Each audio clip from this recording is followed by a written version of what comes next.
for the players.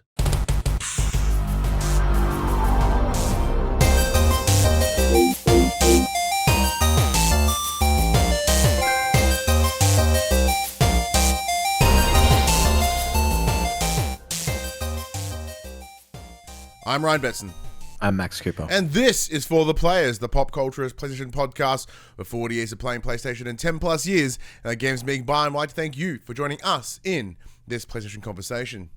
This PlayStation conversation happens every Monday morning at 8 a.m. on podcast services, including Apple Podcasts and Spotify, and 9 a.m. on those YouTubes. If you'd like to take part in future conversations with us, come and check out our socials: Facebook, Discord, Instagram, Twitter. All of those links will be found in the description below. If you want to join the conversation as it happens, head over to twitch.tv/thepopculturists, where you can watch us record this show live, where you can jump in the chat and become part of the show. If you want to support the show, you can. Tell your friends, tell your family about this PlayStation Pod. If you are listening on podcast services, be sure to give us a 5-star rating and a written review. If you watch us on YouTube, be sure to like, subscribe, leave a comment below. I endeavor to answer every single comment. And if you want to support us financially, you can at patreon.com/thepopculturists, as well as our merchandise store, PopCulturists shop, where you can buy shirts, other assorted shit with our logos on it. Excuse me. What a week it has been, Max. What a week. Not even personally. It's just like FTC, all these big news tickety things, which will pretty much just the whole back end of the show is just going to be FTC stuff, because anything else that happened is just comparatively not all that cool. But it's mostly just us, playing games. There'll be a lot of games chat this week. Before we do any of that, we always ask the question: how you been? Yeah, not too bad. So the back end of my week, on Thursday night, driving into work, when you're on a plane, that feeling when your ears pop and like they pressurize. As I have been on a plane this week, yes. And you know how they normally pop and they go back to that normal sound? Yes. Well, mine hasn't popped. I've had this fucking humming in my ear for like 4 fucking days. Have you tried to do the block your nose, chew your gum? Yep. Yawn. Crack my jawline, did all that. Nothing? I sprayed some goopy nonsense in there to try and be like, suck all the juices out. Nothing. Maybe you need to get one of those candles, those earwax candles? Did that. Really? Did that when I got home, yeah. I used softener to see if just to see if my ear was blocked. I'm like, I'll pour some softener in there, then I'll ear candle it, and I'll fucking nothing. It just feels like I permanently have water in my fucking ear. It's driving. Dude, how's your balance? Balance is I'm as uncoordinated as ever. Well, because the last time that my ear jacked itself up, it just threw out my entire balance because my whole inertia was just rattled. And then Saturday morning, I'm like, I might go to the doctors. Try and call doctors around me, and they're like, "Are you a new patient?" I'm like, "Yes, I would be." She's like, "Sorry, we don't have any availability for new patients on a Saturday." I'm like, "Well, fuck you then." So you're gonna go tomorrow? No, mate, we'll see. No, fuck them. We'll see. And then I got a phone call from my boss on Thursday morning as well. So he's like, "Hey, we've received a work request for the site that you work at." They're like, "Hey, can you make sure all the meeting rooms get done? There's been a lot of foot traffic." And they've also reminded me to make sure that all employees except for you hand back their security passes. I'm like, okay. Because the company that I did work for lost the contract. Okay, I thought you meant all the employees of the said building. I was like, but I've been picked up by the new people who won the contract, so I didn't have to hand. He didn't even notice that. So I got to call him on Monday, and I'm gonna, because they don't actually have anywhere for me to go. I'm gonna put myself on 4 weeks leave and then give them notice and just peace out. Sick. Yeah. Well, is that going to be a clash of 2 pays for a window of time from a tax side of things? Yeah, technically. Yeah, because I know with my transition into my new work, I did the same thing. It was a couple windows of 2 weeks of crossover, but it is fun. You get to stick it to them a little bit, which is pretty cool. Yeah, that's lovely. Pardon me. So that's been my week. What about yours? How's your week? Well, my week was interesting. So as everyone knows, new job, man shake, wearing the hoodie just because it's warm. So I had a meeting on Tuesday, and that meeting ended about 10:30. 10:35, get a phone call. Hey, how quickly can you get to Sydney? Like, let's find out. Have a look at Webjet. It's like, there's a flight out of Avalon at 2:30. Can you be on that flight? Or we can get you at 6 o'clock tomorrow morning. I'm like, I could be on that flight. So then within a couple of hours, put the phone down, put my shit together, did a little bit of work, straight to the airport, flew in, walked into the office at like 4:30. Everyone's like, hey, weren't you in Geelong this morning? I'm like, yeah, I was. So essentially, Wednesday was just a big sort of future forecasting planning day. And they're like, well, we'd prefer it if you were here, because trying to do that, like, everyone will be in the office but you, because you live interstate. So that would be kind of an inconvenience, like, for you, because it's just not going to be the same. I'm like, yeah, that's fine. Just fly me up. Yeah, so I flew up, went up for 2 days, two and a half days, and then came back. So it's a weird lifestyle. And it's like, I'm not even like, I say that not as a complaint, because I think it's kind of fun. Or at least now it is. Like, I don't know how long it's going to be fun, but the plan isn't that I'll be up and flying up every day, like on a whim. But yeah, it was cool. Like, oh yeah, sure, no worries. Just threw my shit in a bag. But I also misread my ticket. So I only saw carry-on. I'm like, it's only 2.5 days. It would make sense why they didn't give me a ticket that had carry-on, that had checked luggage. So no PlayStation went with me. Got to the airport, clicked the button, any checked luggage? I'm like, it's not on my ticket. And it's like, oh, you have one checked bag, which is handy because apparently my carry-on was too heavy. So that worked out well. So I was like, oh, bum. Because I had full plans, because obviously we'll be talking about the games that we've been playing this week very shortly. And I was like, I'll spend some more time with it, because, thinking I was going to be here in Geelong. I'm like, cool. I'll do this on this night. I'll do this on this night. I've got to record a podcast or a conversation with this person on this day to review this game. Excellent. Or map it all out. In an instant, it'll change. I'm like, shit. Because, I was like, maybe I can remote in, but the internet at the hotel wasn't all that good. And, like, the game that I wanted to play kind of had a little bit of reflex need. I was like, fucking burns. So, yeah, it is a very absolute first world complaint. Like, oh, no, I couldn't take my PlayStation with me on an interstate flight for work.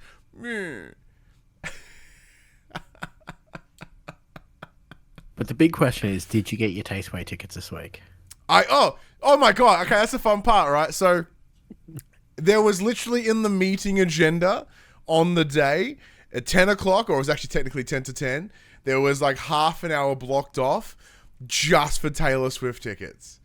Because apparently, like, part of a big hunk of the team were like, well, we want Taylor Swift tickets. I was like, oh. So we're all sitting there like, laptops, phones ready, trying to get tickets. We did get some. But, yeah, that's an interesting sort of, like, concept it was kind of became this accidental team building exercise in the interim. And, like, I say that because, like, this is a great idea. And we actually, because one of the things we discussed was, like, well, because this team, most of us, it's actually quite a new established team. So really the longest tenure of someone there is like 8 months, right? So like a lot of the team values and all these things weren't in place. So part of it, like we made one of the values, like we get each other Taylor Swift tickets. But like the idea of that being we support the individual like, needs and wants of the team where we can. So that flexibility. So it was funny because today I was watching WWE Money in the Bank.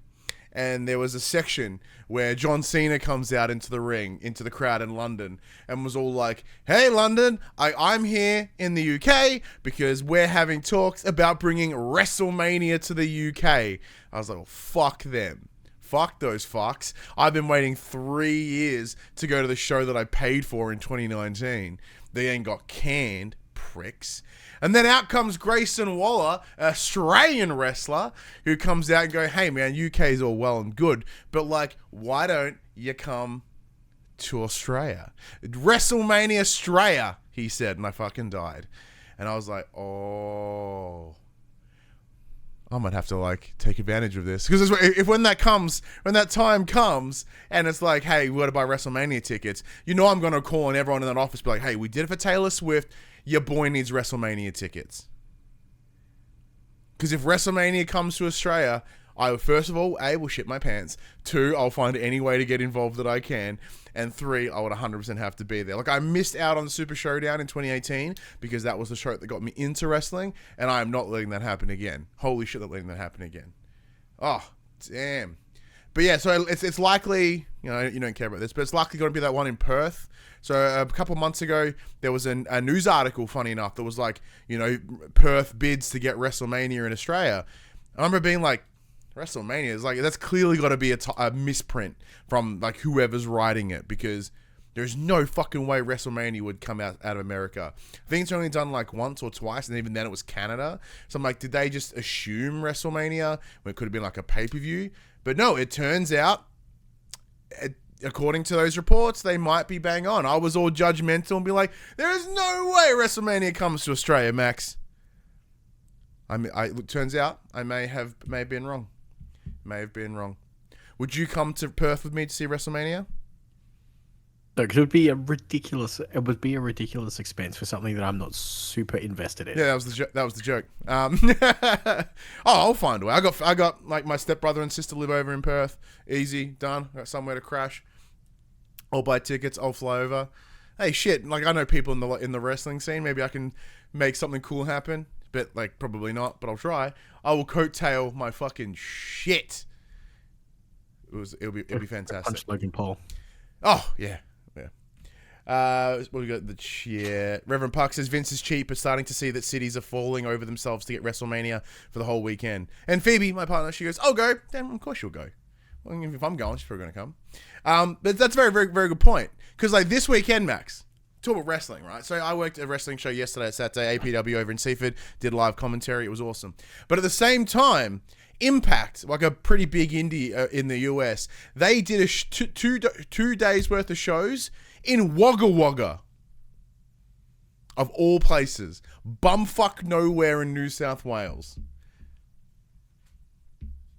So like clearly, like there's an incentive by governments across the world to be like, we'll give you money to come do something here. In the same way that we got Geelong, like Geelong got Foo Fighters. I think that's kind of been becoming this like bigger picture idea. And I fucked you over with your crusty demons, and I know it still hurts on your insides. Whoa. Nitro Circus. What the fuck? I don't give a shit. It's just different forms of bikes and doing flips, alright? How dare you say it? What?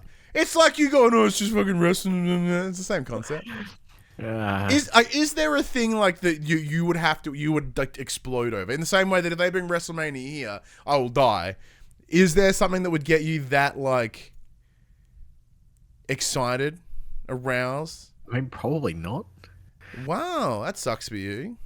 I don't know. So no musician, no big event. I mean, I'm pretty stoked that I'm seeing Blink next year. Oh, me too, eh? Shout out to Ethan from Tag Mods, by the way. Unless Travis decides to not come because his kid's gonna be born. He's got like fucking 6 kids. He'll be fine. He'll be fine. Or the band doesn't fall apart before then. Oh, yeah, it's true. It's something worth considering. But anyway, yeah, so that's wrestling. That's what's got me excited, because unlike Max, I have moments of excitement. And I have moments of excitement, but I just don't know what it would be. Yeah, I don't know. I'll let you ponder on that one. But one thing that did get you excited this week, Max, let's get a section we call Inform the Players. We tell you about what happened this week in PlayStation. You have been dicking about with Final Fantasy 16. Thank you to our lovely friends over at Square Enix / Bandai Namco Australia. No, wait. That's right. That is right. That is right. That is correct. Yeah, I was seeing Capcom and my brain hurt. So thanks to them, you have been playing Final Fantasy 16. And I think, did you touch upon it last week a little bit? Yeah, so I touched on it a little bit last week. I have since rolled credits. I rolled credits last night. So I think my game clock was sitting at about 40-ish hours. Yeah. So to reiterate on last week's conversation, this is the new numbered sequel, big new game. Revolves around the main character Clive and his kind of redemption story. and then it takes it has like this political intrigue background akin to that of Game of Thrones, which we spoke about. And then during the latter half of the second act, it does the old twisteroo and becomes a different. They change the. So I've seen a lot of reviews that say that the story goes off the rails and becomes about a completely different thing. I tend to disagree. I feel that part of the story was always there. It just wasn't at the forefront until they pointed it out to you. Okay. So there is a small change in thingo, and it becomes more of a cliched Final Fantasy story where it becomes bigger than all of what you were working on before, and it has that supernatural element and does all that thing. I didn't find it to lesser the story as it was originally told when we thought it was something else. I really enjoyed the story of this game. I found the characters to be quite compelling. The story kind of pulled me, I was always wanting to get more out of it, see what was happening next. None of the characters overstayed their welcome. One of the side characters, Gav, he's one of the favorite characters I've ever had as a side character in a Final Fantasy series. He was just kind of this happy-go-lucky. He played the role of essentially the scout for my little band of thieves, and he's just this happy-go-lucky guy, and he's absolutely brilliant. The combat, anyone who has described this game as a push square to win and button mash is not taking full advantage of the combat system. Okay. You can full on Devil May Cry style combo the shit out of a lot of the enemies, and if you're just standing there going square, you're not playing the game at all. Okay. I feel like you're leaving it like. You can play it that way, but I feel that you are missing out on a lot of what the game has to offer if you're only playing it that way. Interesting. Having unlocked the full skill tree now, once as you progress through the story, or your skill tree opens up and you can learn new abilities and whatnot, I find some of them to be utterly useless, some of them to be very, very overpowered and very, very useful. I kind of went. There was you essentially get to have 6 abilities equipped at any given time, and they're all on essential cooldowns, as they are stronger attacks. They've brought back the stagger system, which I think was introduced in Final Fantasy 13, where if you deal enough damage to an enemy, their armor essentially breaks and all of your hits become criticals for a short period of time until they get back up. They're also stunned for the duration, so you can kind of unload those big, heavy, slow attacks without fear of repercussion. As Ryan gets into his elevator. So I have. Sorry, I just switched into a seating position. So I have started my second playthrough. So there is a new game plus for this game. There is a mode, so you have the choice to replay the game exactly how you played it before, so story mode or action focused. Or there is the new mode called Final Fantasy mode, which is... I'm sorry, isn't the entire game Final Fantasy mode?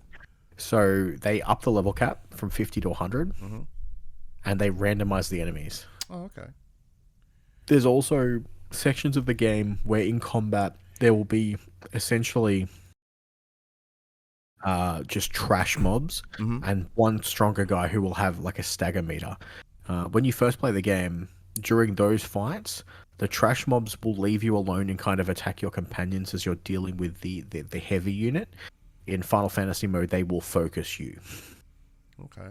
So you've got to deal with you got to deal with the little guys before you go for the stronger commander, so to speak, which is cool. And it also starts you a little bit further into the game, so you skip the initial prologue and all of that stuff, which I find which is good, makes sense. But yeah, this has overtaken Final Fantasy X as my new favorite Final Fantasy game.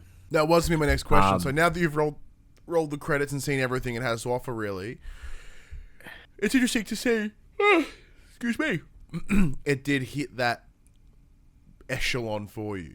Yeah, this was awesome. I had so many like literal oh shit moments. They really one up themselves almost every time for those big bombastic boss fights. Sometimes you could argue that they're a little bit some of them did overstay their welcome a little bit, but just the spectacle of it was incredible. I think I mentioned it last week that I much prefer this action combat style of gameplay that they seem to be moving towards with their more recent titles and the remakes. As much as the classic turn-based combat does and will always, hold a place, I think it makes the game more interactive and kind of gives you more immersion as you're the one actually doing everything, as opposed to just kind of hitting a button on a menu. So I think the immersion is that key word there. Like you kind of find yourself feeling a little bit more involved, I guess. Yeah, but you do lose party aspect. And the tactile nature of what turn-based can deliver. Yeah, so you lose the ability of having partners that you have control over in some. You do lose the ability to have partners that you have control over, but you gain so much more control over your own self with the character you're playing. So, yeah, I'm hoping to see more of this going forwards from Square. I think this was a fantastic game from start to finish. The characters were great. It did tell the story was told in a more mature way. It's nice to not see a bunch of weeby teenagers save the world again. Yeah. It's nice to have a more serious tone to it. That's good. And you can pet the dog, so it's... Hey! I have been saying that is like a big question people have is like, can you pet the dog? Can you pet the cat? Which is always a win when it comes to any game I've come to learn. Yeah. So far... Big recommend from Max? Yeah, big recommend. I mean, like I said, if your hesitancy towards a Final Fantasy game has always been it's not action, it doesn't have enough action for me because it's a turn-based game, this is a nice place to jump on. Yeah. Like I said, because it's that slightly more mature story than they usually tell. It would be a good jumping on point. I still don't think it's a mature enough to be a Betson game. My next question was going to be, is it a Betson game? I still don't think you would get out of it. I think you would enjoy it for a time, but it would grow on you pretty quickly, I think. It would just start like scratching at me. I'm like, ugh. All right, that's good to know. Hey, so are you going to New Game Plus it, or are you kind of done? Oh yeah, I've started New Game Plus. Oh, you nerd. Yeah, it's already started. Anyway, but that is literally all I've played this week. Yeah, nice. So once again, big thank you to the team over at Square Enix and Bentley Namco Australia for providing us the review code for Final Fantasy 16. It may not be, it may be very much be a max game, which is absolutely fantastic, which you most certainly expected it was going to be. It is not a Betson game. But thankfully, I've had 2 Betson games to play over the last couple of weeks. First one is keeping the wrestling chats from before. Thank you to the team over at Play On Australia or Play On ANZ. I have been able to spend some time with AEW Fight Forever. That's All Elite Wrestling. Essentially the competitor to WWE. They have released their first video game, which is a very, very different approach. In the same way that AEW has a different approach to wrestling as a whole to WWE, they've taken a different approach here in the game as well. Where WWE goes for that more realistically looking real life simulator approach, AEW is really taking its love for the WWF No Mercy on the 64 around that era of game and brought it here into the modern age. So with a focus on arcade gameplay, not the most prettiest of graphics, as in because it looks more of a more arcadey, cartoony design, inclusive of mini games and a bunch of extra things. So, the game itself. I know you don't care, Max, but in order to keep me on check, I'll be very appreciative if you like just ask random questions and shit. So the game itself, as you mentioned, what they were focusing for was that more arcadey couch co-op, couch competition style of game. That they have delivered. It's even down to the gameplay of it being relatively simple to pick up and play. So much so that my partner Phoebe kicked the shit out of me, and I was really unhappy about it. But if you were to really sit and focus on it, you could master it, and it would give you that nice little bit of extra satisfaction. You know, there's a bit of depth in that gameplay, which is fun. So is it similar to the old Nintendo 64 games where like it doesn't matter what you do throughout the fight, you're just trying to build your hype meter to do like a finisher to end the thing? Yes, so a big part of what they've pulled that system, what's called the momentum meter, right? So the idea is, you know, you're building up momentum. The more hits you land, the more moves you deliver, you build up that momentum, and that momentum then hits to a special, which then if you deliver that allows you to hit your finisher, and as a finisher should, a finisher finishes the game. That finishes the match. Like you can't. It's very unlikely you're going to kick out of a finisher. Where like most wrestling, it's like 6 finishes later, you can still get up and go. Wrestling's a weird thing. So yes, and like you know, you can kind of be building up this momentum, and then you just get rocked, and suddenly you're kind of starting from relative square one, which it's just fun, frustrating, but like if you can get that to and fro going, which like any good wrestling match is, that's where you have a bit of fun with it. So yeah. Without focusing on health or injuring body parts, which I think injuries do take part of it. However, like it's not about health. Like it's not about getting injured per se. Like the idea is just you can go hard until you can't anymore, which is fun.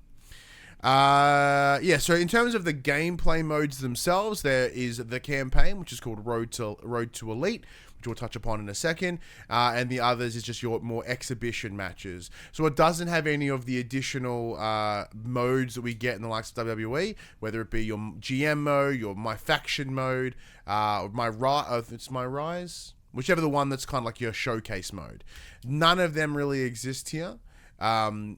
Just simply because the game is relatively bare bones in that sense. Even the match types are thin. So you've got a one-on-one, 2-on-2, a 3-way, 4-way, a battle royal, and an exploding barbed wire death match, which is a cool novelty match. In that one-on-one, you also have what's a lights out match, which is essentially a no disqualifications match. And that's kind of it. So there's no steel cage. There's no submissions only. There's a bunch of different things that are kind of missing.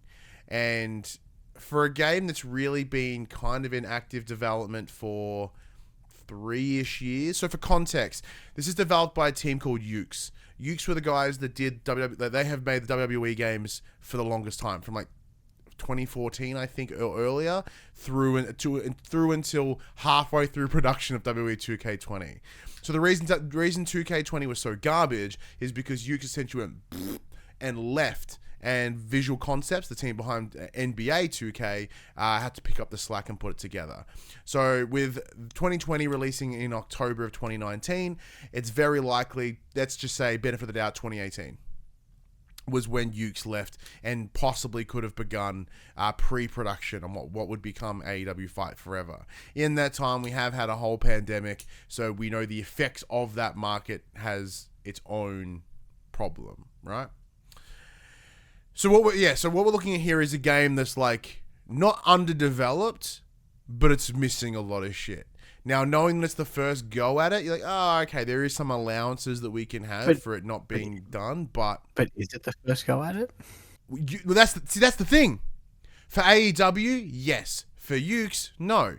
As Reverend Park in the chat points out, Ukes have been making wrestling games since the 64 days. So, granted, when they've gone over to AEW, they had to start scratch. And that's fine. But you've been working on them for so long, there is a bit of an expectation that you would be able to hit the ground running a bit better. Was there character creation, stuff like that? Can there you is. create your own superstar So there is a character creator, but it is bare bones as fuck. If you want to see it, there is a review. There is a video on this YouTube channel where you can see me try to create myself in about 20 minutes. It is utterly bare bones. Now, I say bare bones in not like, oh, okay, cool. So you have, like, there's only like 8 faces that you can base your character on. And, you know, without sounding horrible, they are based primarily on racial features. You know what I mean? It's not like, here's just 8 random faces which you can go tweak and... You can't.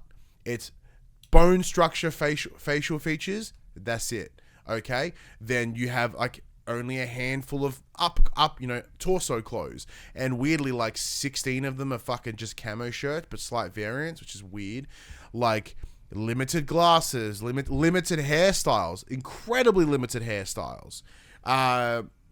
You know, your move sets are relatively limited, with many wrestlers having the same. Like it's just the creative suite is minimal. Now, on top of that, the actual roster is very minimal in that there's like 30 something wrestlers in the game. And once again, because this game has been in active development since like 2018 and by COVID delays, because I know the game was meant to come out last year, right? Because we talked about this previously about one of the wrestling companies I was working for. We were trying to find a way to get AEW over for PAX Australia in some capacity to have the game showcase, but knowing that it wasn't coming out this year, they then went, no, we can't make it happen, right? So I know that. The roster itself is so lackluster in that there, like, thankfully there are the big staples of AEW, like your Kenny Omegas, your Young Bucks, you know, your Cody Rhodes, who's now over at WWE anyway, your Chris Jericho, your Britt Baker, like there is, but everyone else is kind of random, right? So even look at it this way. The current AEW Women's Champion, Jamie Hayter, not in the game. The current Tag Team Champions, FTR, are available in the game as DLC. Oh, sorry, Tony Storm. I forgot it changed hands to Tony Storm. Thank you, Puck. My mistake. Jamie Hayter had it. Tony Storm now has it. Neither of them are in the game. Maybe if she still had it, she'd be in the game. No, neither of them are in the game. You know, the FTW Championship, right? The current holder of that, Hook, not in the game. I assume he's coming DLC. There are belts missing. The International Championship, currently held by Orange Cassidy, not in the game. The Trios Championship, not in the game. Now, understandably, I know why the Trios Championship is in the game, because the roster isn't big enough to support Trios matches. There's not enough bodies. Like, one of the most over teams in AEW right now, the Acclaimed, not in the game. Like, there are so many people that just simply aren't there. And with, I don't mean to alarm anyone, a wrestling company is built on what the fuck is flashing in your face? Sorry, something kicked in on this screen. Yeah, because if you've got a wrestling company, what's the one thing your wrestling company needs? Wrestlers, right? Once again, WWE has a stack. They've got years, but once again, they're building, right? There's wrestlers in here that I haven't seen on TV in forever, like Yuka Sakazaki.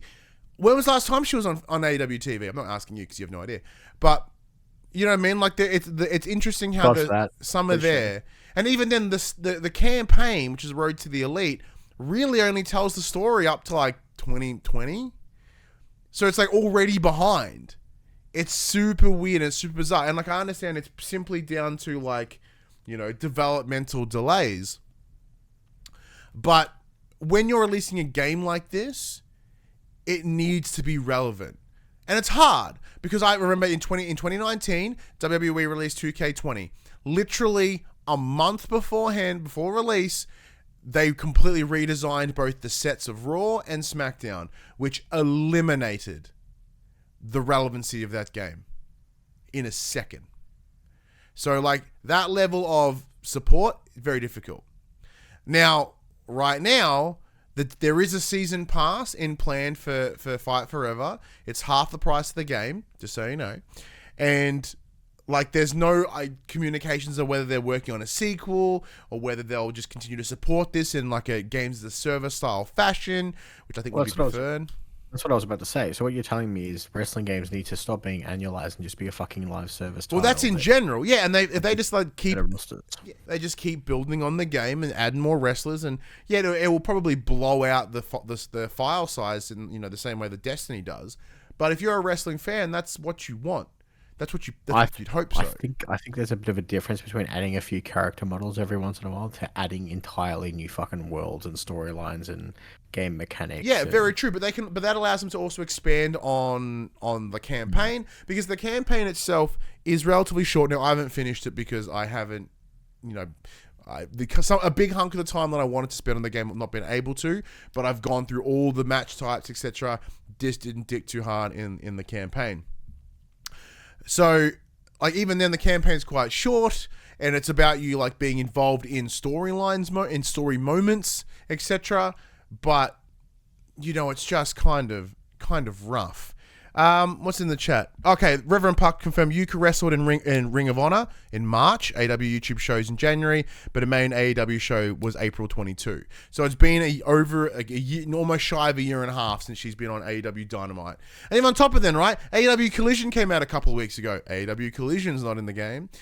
But take that aside, right? Now, by them wanting to go the more arcadey route, it's allowed the game to not need to be as photorealistic, and that's fine. However, the discrepancy in the models used is staggering. The in-menu version of Cody Rhodes looks like asshole. The in-game Cody Rhodes, like once you're in a match, looks fantastic. Adam Cole looks fantastic. Chris Jericho looks great. Like, there's clearly this line as like, here's the top people we put the most effort in. No one, everybody else. So, like, most people kind of look like garbage. Lip syncing's horrid. And, like, because the game doesn't have long entrances either for some reason. So, thankfully, you only have to see them this close for, 20 seconds. And you go, ugh. And then it goes into the ring in, 2.5D perspective. So you go, oh, I can't quite see all the details are bad.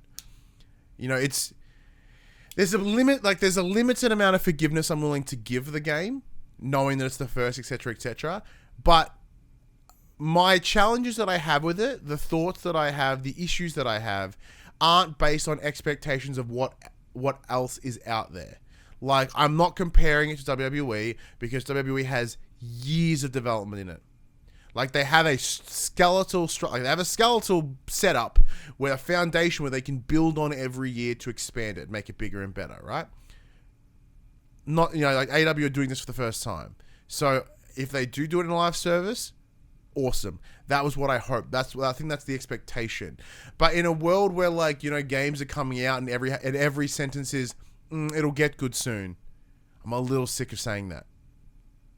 And even with a franchise and a brand that I enjoy with AEW, this game sadly is no better than a 6 or 7 if we were to rate it out of 10, which we don't do. It's most certainly the great. It's got great. It's the potential. And I think the tagline that was used by our friend Buddy Watson for his review on Explosion Network was almost elite wrestling, and I think that is an incredibly apt description of the game. If you want to hear me talk about it more, be sure to check out player2.net.au on the YouTube. I did a review discussion with Sean over there. I'll also be chatting to Jamie Apps from Pario Magazine in the coming days, so that'll be up there as well. And if you want to hear more thoughts from backwards and forwards from a wrestling fan rather than me talking at Max. Did you have any questions about it all, Max? Just sort of. So because obviously with its arcade nature, so it does play more similar to the old school style games. It is concerning that despite the fact that obviously they're going for a different play style, that you still doesn't have. I wonder how much of it was push from AEW going, this is what we want, this is what we see it, try and make this work, and then you just going okay, and they've kind of hit the design dock as they've been told to do it. Instead of turning around, look, this is not going to work as you think it's going to work. See, but the difference here is Ukes was heavily involved in that window of time. So when you think WWF No Mercy, I think Ukes made it or made I think SmackDown versus Raw, which was around about there as well, which was the same style. So it's not as if it's not new to them. Like, so the whole conversation going into this, WWF No Mercy is referred to as one of the best wrestling games ever by many people that have played them. And so they're like, so everyone knows what the game is. Everyone loves it. Sorry, just confirmation. Ukes did the SmackDown games, not No Mercy. But in that same window of time, same understanding, right? That's universal. That was how it was done then. But that, like you said, that's how it was done then. Is it just a issue of we're no longer used to this because we've been getting X for so long, and we've now gone back to what it was. It just feels. Is it that it feels dated and it's not sitting well? No, it doesn't feel dated because like the gameplay is fun. Once you start playing it, it's fun, but like it's everything outside of that. That's the problem. Now, are there the other question I have is, are the AEW wrestlers similar to that of WWE, where WWE kind of just own them, and if WWE want to make a game, put them in the game, they can? Or is this these people from the AEW are like, I don't want to be in a fucking game, you're gonna make me look like shit? Well, I think there's a contractual discussion.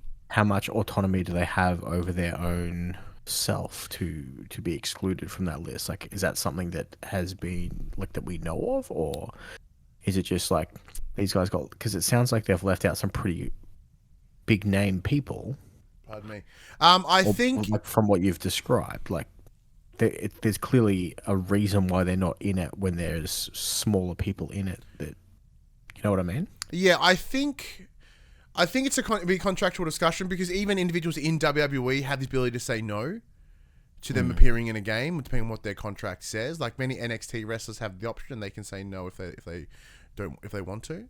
I'm unsure how AEW work. Now AEW have a very different understanding around ownership of a wrestler's IP. So like they can come in and wrestle under their independent name if they want. If they own that name, they can come in, and if they want to then leave AEW and take that name with them, they can. But WWE was like, if you come in and wrestle under John Stevenson, we will own the name John Stevenson. Like John Cena isn't John Cena's real name, but WWE owned John Cena, and he has the brand recognition of John Cena, so he works as John Cena. So WWE always get a cut.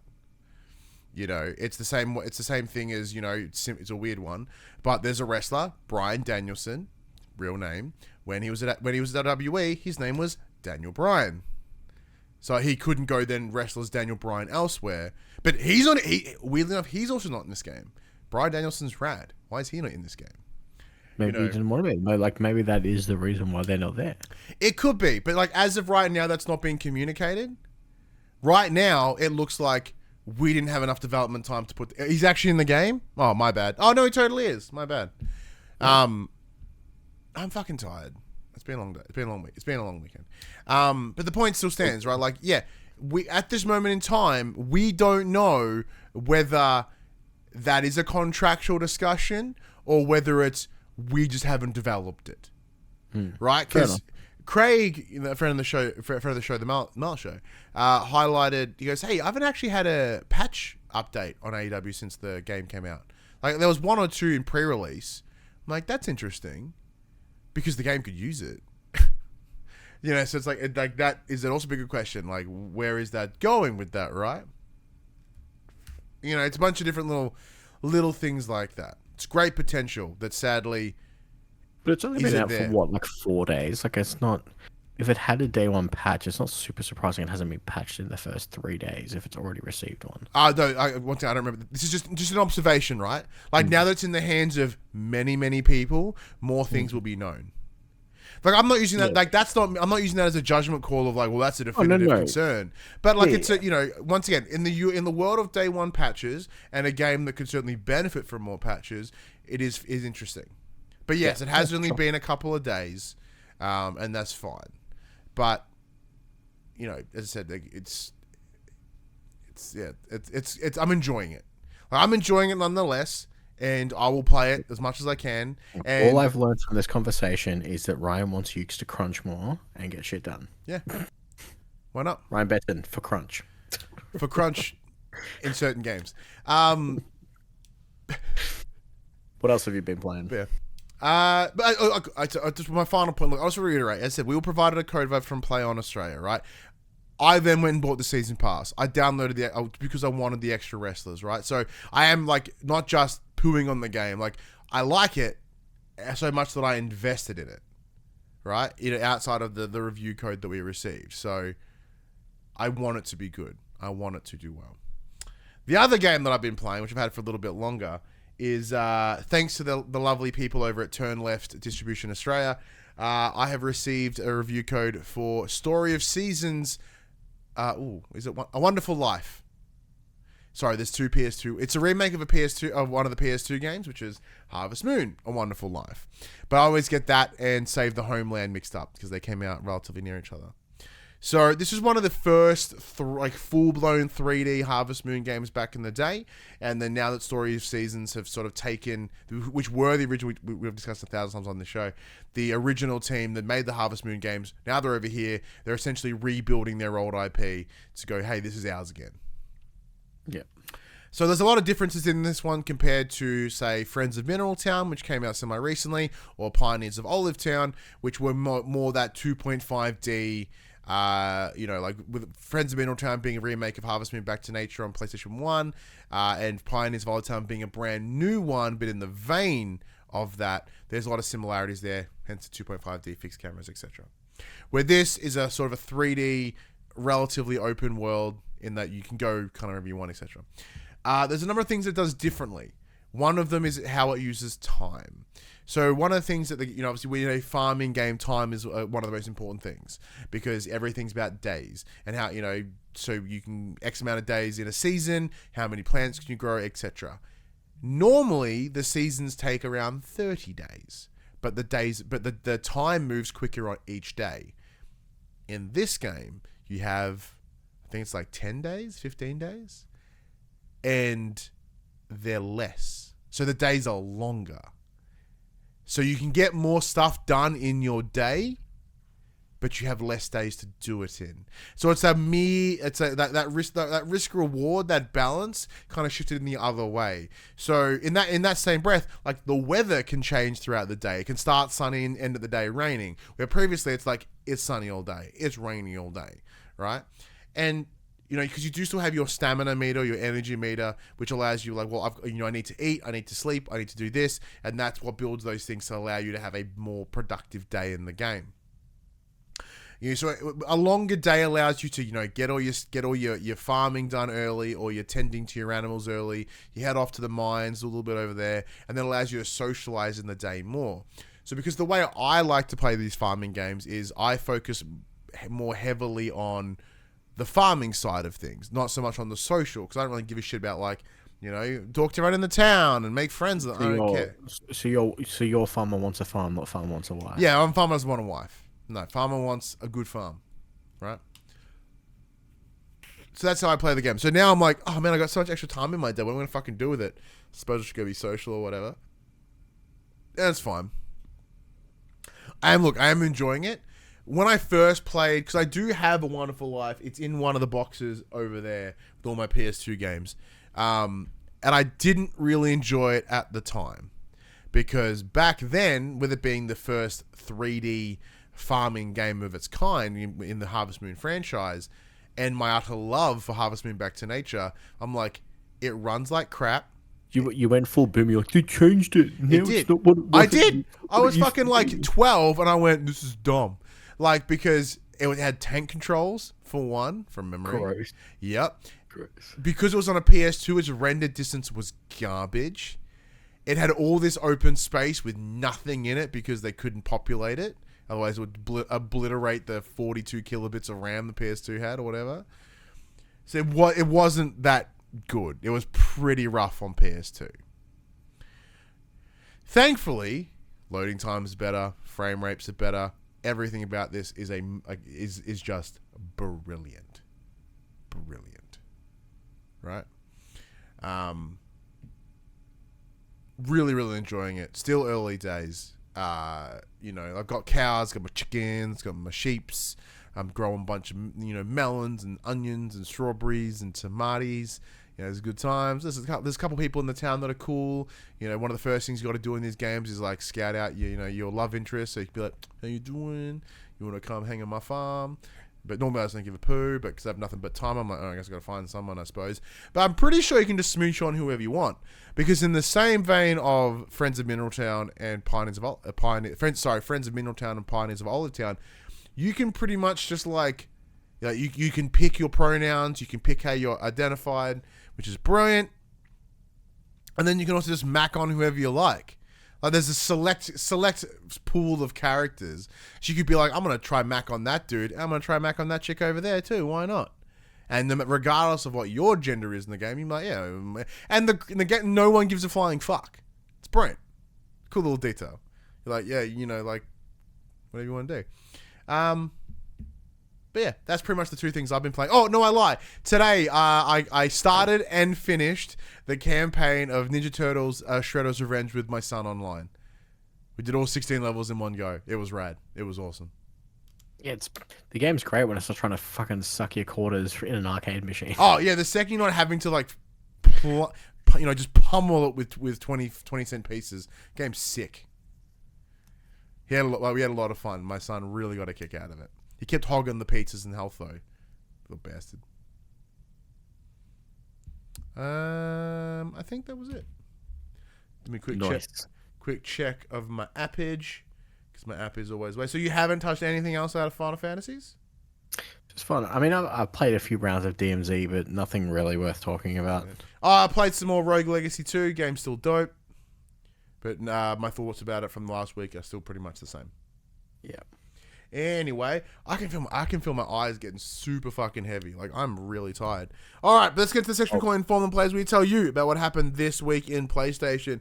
Once again, Max, let's just not bury the lead. Let's just jump straight in to that FTC nonsense. All right, well, let's kick things off with this Sony-related stuff of that. So they should fire their lawyers for doing a real shit. Oh my god, the fucking intern that did this and fumbled it. They may either be fired and or dead. So the budgets of two of Sony's biggest ever games have been revealed due to some poorly redacted documents submitted as part of the FTC's ongoing lawsuit against Microsoft and Activision Blizzard. One document, which, again, poorly redacted by PlayStation's legal team, clearly reveals the budgets of two of its biggest games, Horizon Forbidden West and The Last of Us Part 2. The latter, which started development as early as 2014, just a year after the original game, cost Sony around $220 million to make, while Aloy's second outing weighed in at around $212 million. In both cases, over 200 people were working on the projects at peak times. It's also worth noting that none of this includes the significant marketing spend and purely accounts for the game development. Sony notes that, quote, global marketing costs for AAA games are large, even for established franchises, end quote. Although it did not attach a figure in the document. It is interesting when you get some context of like, well, how much these games cost. It's like, oh shit. But I'm going to jump across. I'm going to jump ahead to the next one. I'm going to skip this one. I'm going to head down to the secret source. Ooh. So, why is PlayStation fighting tooth and nail to keep Call of Duty on its consoles? Well, in court documents brought to light by the FTC's ongoing lawsuit, an email from Crying Jim Ryan suggests the series has netted Sony $800 million in revenue in the US alone, and that figure accounted for 2021 only.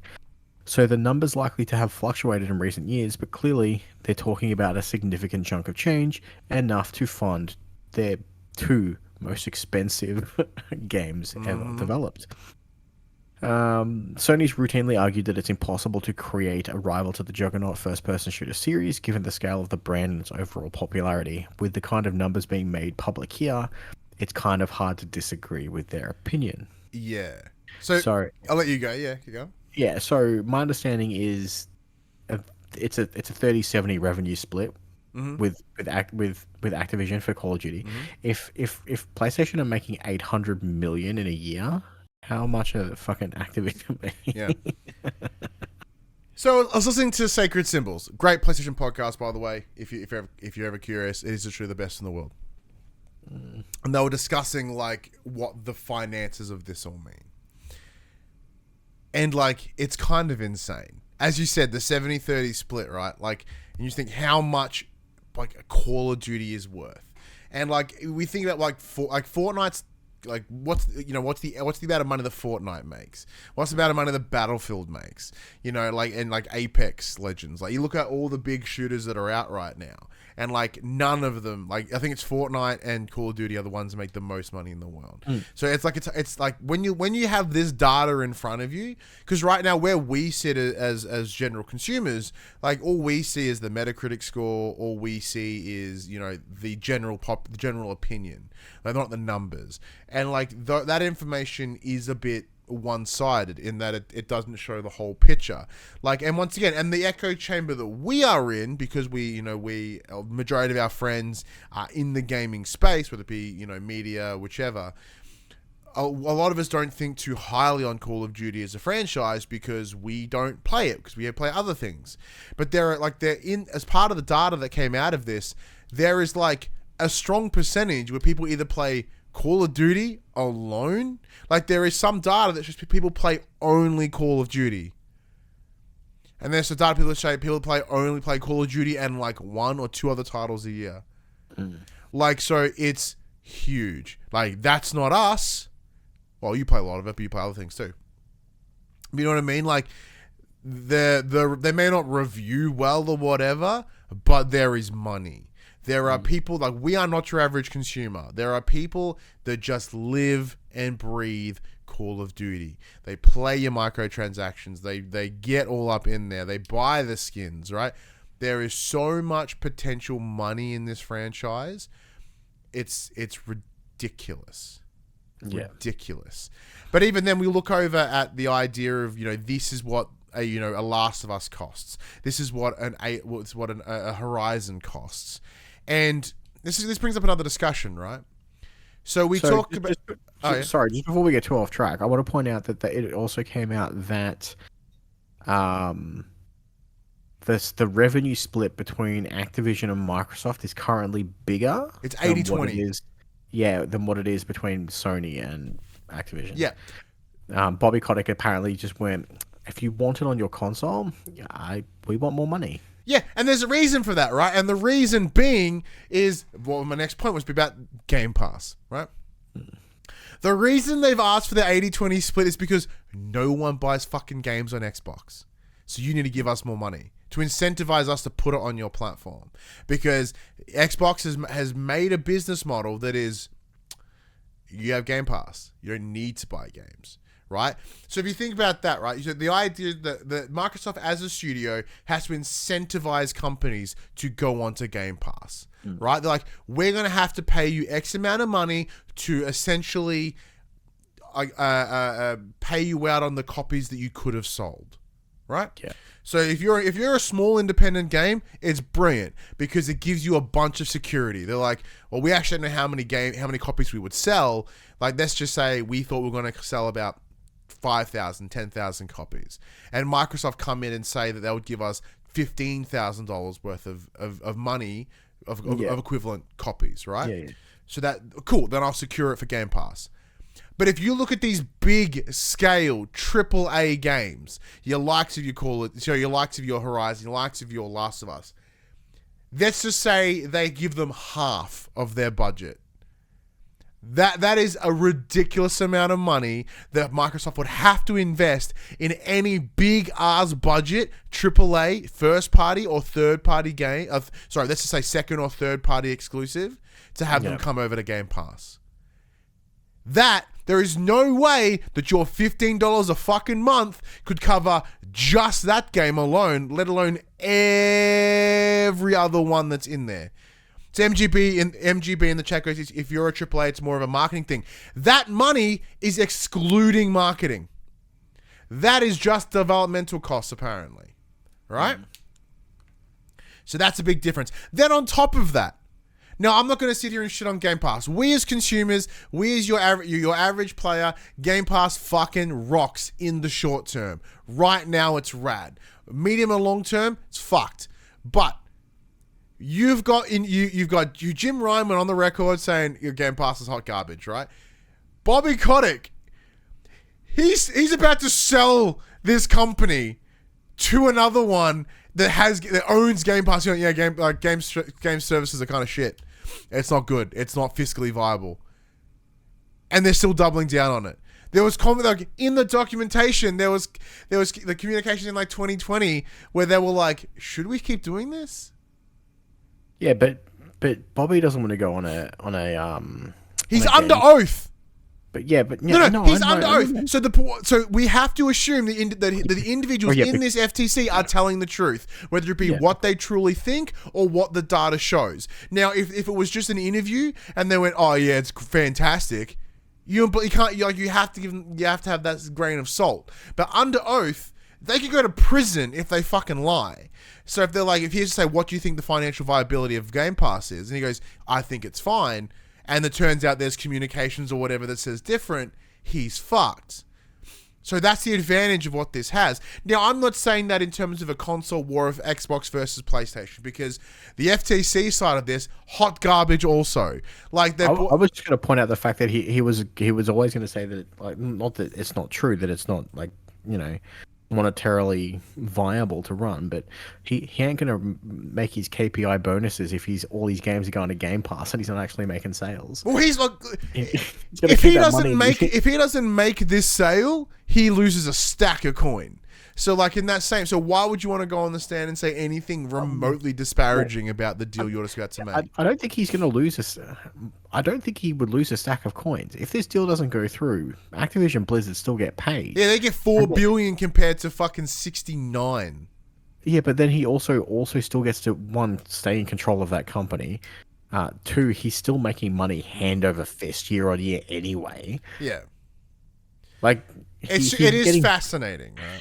Yeah, because like we're talking about like the redacted documents and like the juicy details that is brought out on boat for everyone, right? Oh, yeah, even in the same boat, there's incredible emails between Jim Ryan and Phil Spencer, and Jim Ryan's essentially demanding fucking everything, and like the entitlement that comes out of Jim Ryan's email is disgusting. But then the blaseness of like Phil Spencer's is also the same. It's ridiculous, right? In that, also thank you, Josh Robinson, for the raid. Much appreciated. We're currently discussing the FTC and the court case with Activision, Blizzard, and Microsoft. What was I talking about? That's my train of thought.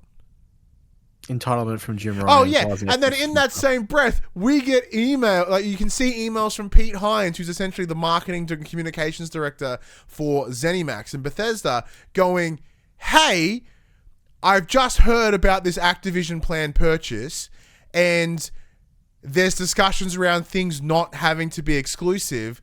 Why is our deal not that? Why were we not told this was coming and that the language used is different?" Because we're about to go to DICE, and don't you think that someone's going to ask Todd Howard, why is the ZeniMax deal different to Activision? And in that, we also learn that like it is up to their discretion. Like, you know, the Indiana Jones games was literally meant to go to everything until they went, no, now it's not. So like it didn't help the case of Microsoft won't make things exclusive, because they will, But once again, PlayStation do the same thing. They make exclusivities into third-party deals. It's just the same level of, if you don't like exclusives, it's the same problem, just on a different side. You know what I mean? Yeah. But yeah, once again, it's an extended rant of last week, but I didn't take Ritalin for this episode, so it's less focused than just more me being sleepy. But like, speaking of ZeniMax, though, because I did see that in this next part here. Yeah. So this is what I've beautifully titled "Spend Them Out of Business." So one of the emails we saw from Phil Spencer weighing up the advantages of buying Sega's game studios as well as Bungie. Turns out Sega and Bungie were also on the hit list for Microsoft at one point. But the newly unearthed message was kind of the highlight. So it was, quote, "We are in the very unique position to be able to go and spend Sony out of business," end quote, wrote the Xbox Game Studios head Matt Booty in an email from December in 2019. They were reportedly ready to spend several billion US dollars in order to further its plans for Xbox as a business. Of course, they did end up going on to buy ZeniMax Media, which includes Bethesda, in 2020 for around $7.5 billion. So it's not a great look for a company that's now trying to convince competition authorities that $69 billion acquisition of Activision Blizzard is a good thing for the industry, but apparently Microsoft insists that this is an outdated email and that it never actually pursued this particular, quote, "spend Sony out of business" strategy. Despite, as mentioned, spending the $7.5 billion on ZeniMax just a few months later after that email was sent. So this is the thing. So I discussed this last week, right? But the idea of, look, Microsoft's entire tactic, as long as Xbox's tactic, as long as Xbox has been Xbox, is we won't make our own shit, we'll just buy it. It's been their entire business model since day one. You know, remember when Microsoft were looking to create Xbox, they didn't think about buying Xbox. They thought about buying Nintendo. They didn't think about creating Xbox. They thought about buying Nintendo. Like, there is literal conversation and record of them actively wanting to buy Nintendo instead of just starting their own thing. And they're continuing to do it to this day. Like, in that email, there is a list of 100 studios that they have considered purchasing, including the likes of Square Enix, Smart, they wanted to get a foothold in the Asian market because for the longest time they could never break in being a Western-produced console, Western-produced games. They're like, well, maybe if we just buy Square Enix, we'll get Final Fantasy, we'll get Dragon Quest, we'll get Kingdom Hearts, and that will boost our sales in the Japan region alone. Yeah. Which makes sense. It does if you just want to buy everything. Like, because the idea is because what we're talking. So this is the major contradiction in this case. I'm telling you, this would be a lot less egregious if Microsoft went, we're not making a console anymore. We're just the new Embracer Group. Yeah. Or the new THQ Nordic Group. We're just gonna. That's kind of what they want to be, and like, yeah. I have a problem with that too. But like the major flaw in this entire case, right, is Microsoft is sitting here trying to, like, we are the underdogs. You know, we're in third place. We're so hard done by. Mind you, they have more money than both those other first and second place combined. Money isn't the problem here. It's games. It's the quality. It's the actual fucking product. You can't just buy your way out of it. It's like the idea of going, it's essentially the lottery. Oh, we've put a bunch of money into lottery tickets. Shit, we're losing. Let's just buy more lottery tickets. You're losing. Why would you want to just then spend more money? Because it won't change anything. It's so fucked. So fucked. Also, I'll let you go. I've done nothing but talk for the last 2 weeks. It's also funny with them obviously comparing Nintendo with PlayStation and Xbox. Now, it really, for the longest time, it really has been a two-man race between Sony and Xbox. Nintendo really do have their own, we can do whatever the fuck we want mentality because we are your only options for these things. And like, they're not really competing with the other two. They're essentially what feels like two console generations behind at this point, with the Switch versus the current generation of consoles for Microsoft and Sony.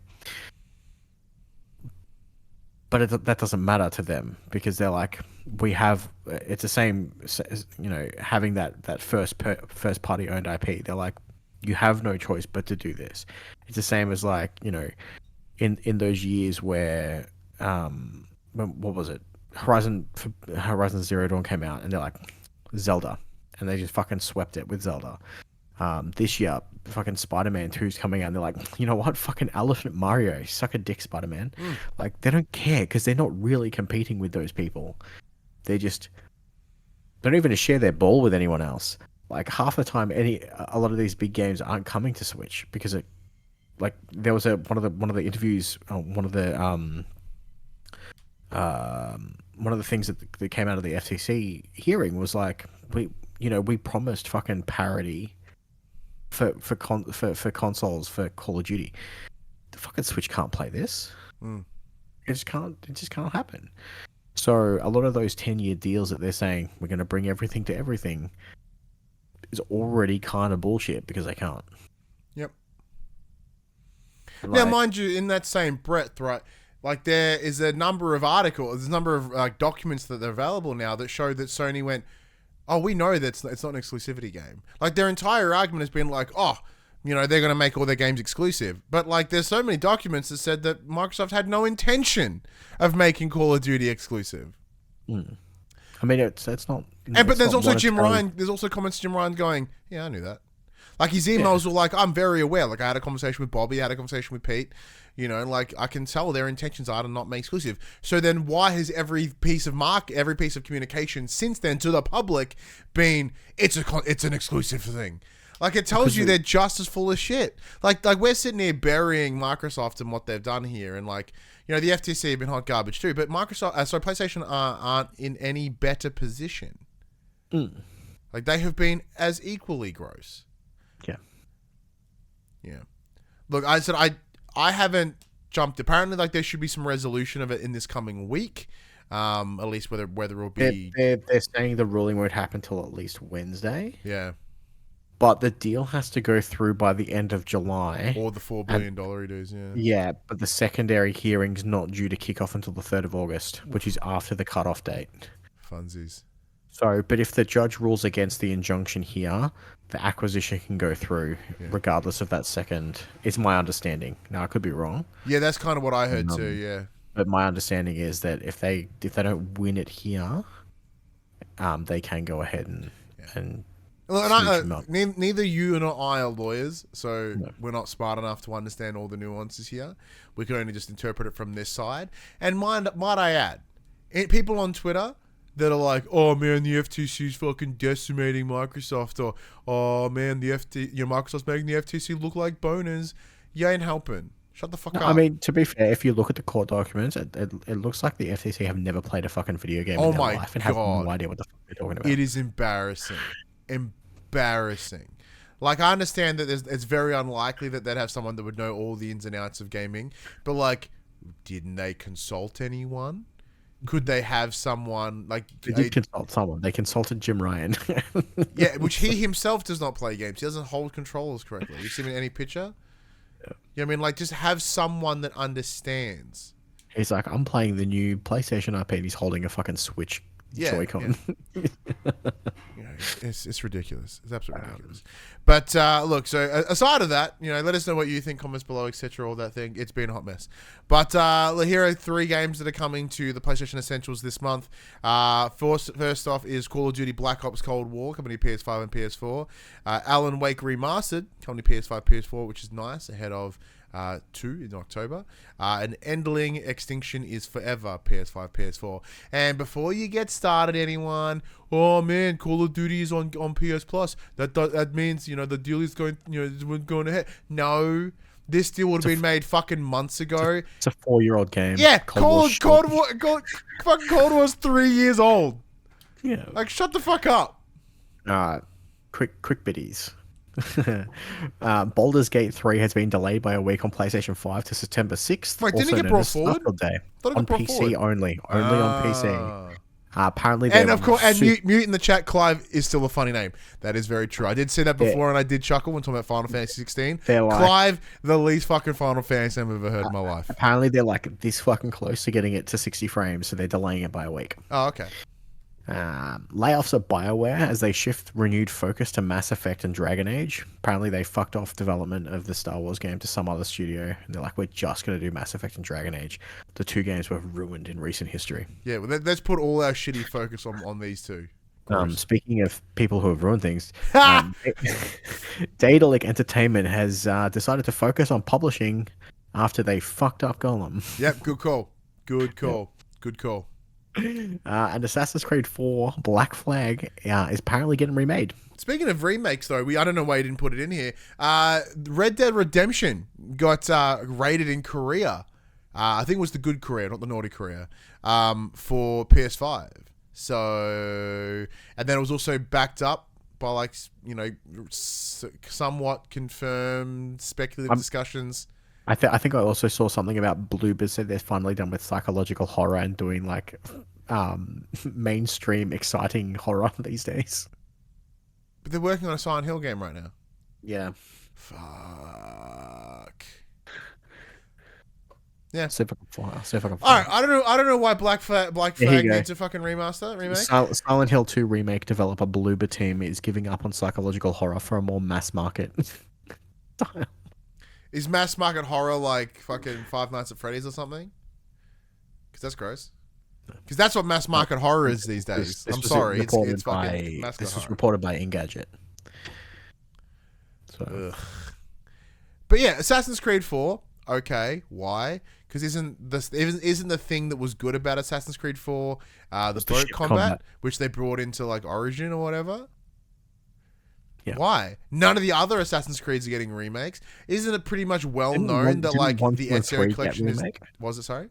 Didn't 1, 2, and 3 get remade? No. Would they get remastered? Maybe. I know the Ezio collection got a remaster, didn't it?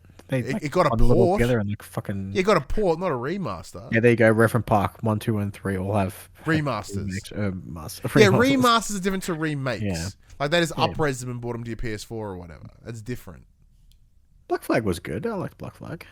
Yeah, it's available on PS4 right now. So depends on what they're gonna do. It depends on what they're gonna do.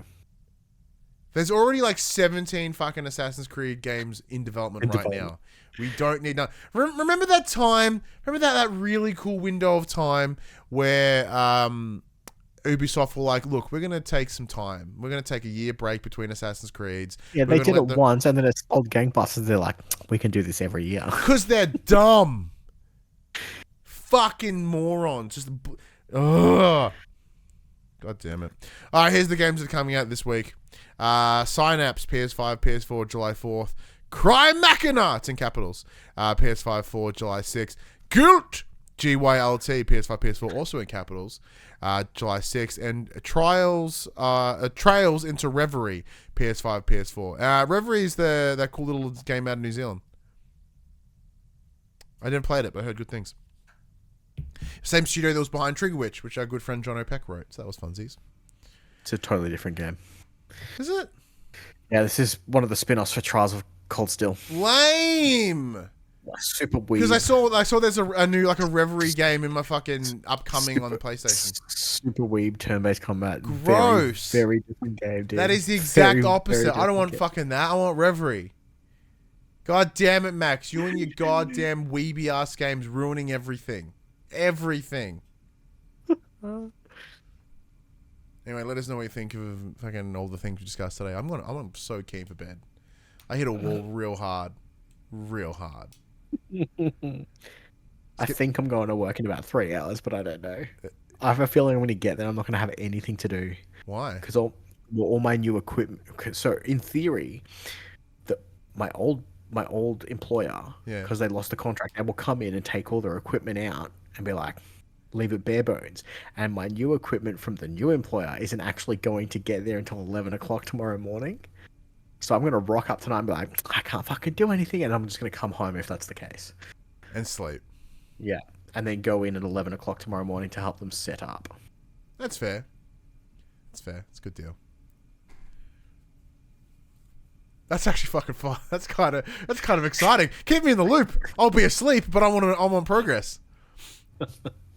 So we'll see what happens. All right, let's send this bad boy home. I need to fucking take a piss. Hot. All right, everybody. This PlayStation conversation happens every Monday morning at 8 a.m. on podcast services, including Apple Podcasts and Spotify, and 9 a.m. on those YouTubes. If you'd like to take part in future conversations with us, come check out our socials: Facebook, Discord, Instagram, Twitter. All of those links can be found in the description below. If you want to join the conversation as it happens, head over to twitch.tv/PopCulturists, where you can watch us record this show live, where you can jump in the chat and become part of the show. If you want to support the show, you can. Tell your friends, tell your family about this PlayStation Pod. If you are listening on podcast service, be sure to give us a 5-star rating and a written review. If if you're watching us on YouTube, be sure to like, subscribe, comment below. I endeavour to answer every single comment. If you want to support us financially, you can at patreon.com/thepopculturist, as well as our merchandise store, popculturist.com/shop, where you can buy shirts, other assorted shit with our logos on it.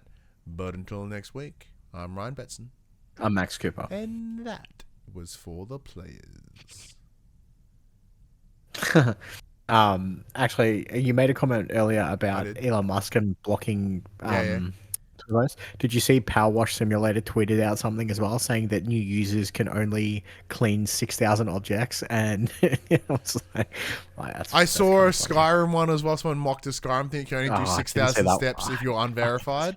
I didn't see that one. Dude, Twitter, Elon Musk is shit. Twitter used to be a great platform. It is so garbage these days. It's horrible. But anyway, follow us, HaggardMC, BePossessed 101. Make us one of your 600 tweets you see each day.